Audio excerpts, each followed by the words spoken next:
Okay mga ka-BP, good day. Dito po tayo ngayon sa market. Makikita natin mga kaibigan natin dito, mga maskulados po na mga magagaling sa arm wrestling. Panoorin po natin mga guys, mga ka-BP. Ayan po, nanonood po tayo ngayon guys. Ayan, ito po, panoorin natin. Okay, start na po tayo.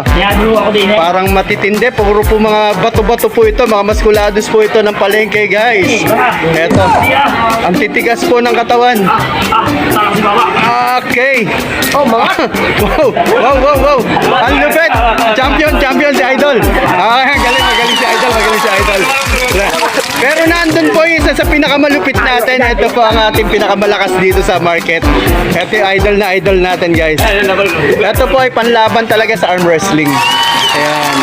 So, walang humahamon sa kanya. Kasi eto, nanalo si Idol, oh. Pero hanga kay Kuya, ang lakas mo, boss, ah. Ang lakas ng braso niya. Oh, isa pa raw. Final daw, final. Panoorin po natin, mga ka-BP, yan po. Makita natin yung lakas po na ating mga kaibigan dito sa market kung sino po ang mas malakas sa kanila. Okay, go! Start! Okay, talagang malupit po. Yan, ang titigas po ng katawan nito. Tingnan nyo mga muscle nila. Oh, mga muscles. Muscle po yan, nalulupit. Wow. Matigas. Malupit talaga si Idol. Magaling talaga, panalo siya. So, ayun mga ka-BP guys, napanood po natin yung mga kaibigan natin dito sa market na napakagaling po, malalakas po pagdating sa arm wrestling. Ito po, katabi natin ang ating Idol dito. Ito pinakamalakas po dito.